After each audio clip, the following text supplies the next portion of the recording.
आज की कहानी। चतुर सोनार। एक राजा था। राजा बहुत ही बुद्धिमान था। राजा ने अपने मंत्रियों से कहा कि क्या कोई मुझसे चोरी कर सकता है। सभी मंत्रियों ने कहा नहीं राजा, आपसे कोई चोरी नहीं कर सकता है।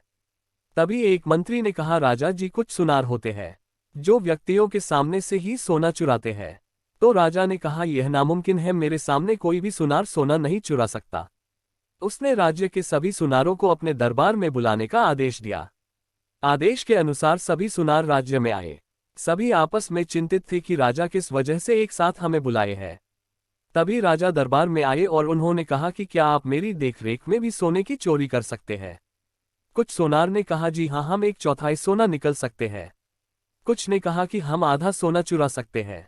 तभी राम नाम के एक सुनार ने कहा कि मैं पूरा सोना आपके सामने रहते हुए भी चुरा सकता है। सभी लोग आश्चर्यजनक हुए कि राम तुम यह नहीं कर सकते, पर उसने फिर से कहा नहीं, मैं ये कर सकता हूँ। राजा ने आदेश दिया कि अगर ऐसा तुम कर पाओगे तो तुम्हारा विवाह मैं अपनी बेटी से करवाऊंगा और अपने राज्य का आधा हिस्सा तुम्हें दे दूंगा। और कहा कि यह पूरा काम मेरी और पहरेदारों को निगरानी में होगा। साथ ही तुम्हें अलग से वस्त्र दिए जाएंगे जिन्हें तुम यहाँ काम करते वक्त उन्हें ही पहनोगे और जाते वक्त अपने वस्त्र ही पहन कर जाओगे। राम ने कहा ठीक है, जैसी आपकी आज्ञा। राम ने दूसरे दिन से अपना काम आरंभ किया। राजा की देखरेख में एक शिव जी की सोने की मूर्ति उसे बनाने के लिए दी गई। धीरे धीरे मूर्ति का चलता रहा। वह दिन भर राजा के यहाँ शिव जी की सोने की मूर्ति बनाता और एक ध्यान देने वाली बात यह थी कि वह रात में शिव जी की पीतल की मूर्ति अपने घर पे बनाता। ये क्रम चलता रहा। लगभग एक हफ्ते बाद मूर्ति बनकर तैयार हुई और राम ने राजा से कहा अब मुझे एक चमकाने के लिए ताज़ा दही चाहिए। शाम का वक्त था, इस टाइम ताज़ा दही मिलना मुश्किल था। पहरेदारों को आदेश दिया गया कि ताज़ा दही ढूंढकर लाया जाए। पहरेदार बहुत परेशान हुए पर उन्हें ताज़ा दही नहीं मिला। तभी एक अचानक से एक युवती ताज़ा दही मटके में बेच रही थी।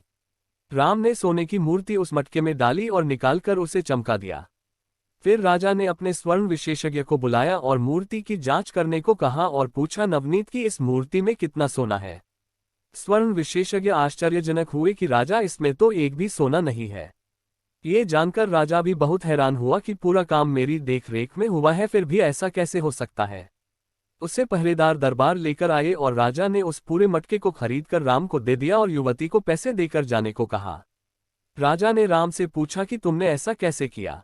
उसने राजा से कहा कि आप सच जानकर मुझे सजा तो नहीं देंगे। राजा ने वादा किया कि नहीं, ऐसा नहीं होगा। राम ने बताया कि दही बेचने वाली मेरी बहन थी, मैंने उससे पीतल की मूर्ति निकाली और सोने की मूर्ति डाल दी थी। राजा उसकी चतुराई से प्रसन्न हुए। उन्होंने वादा किए अनुसार अपनी बेटी का ब्याह उससे कर दिया और आधे राज्य को उसे सौंप दिया। इस प्रसंग से हमें ये सीख मिलती है कि इंसान अपनी चालाकी से कोई भी कार्य कर सकता है।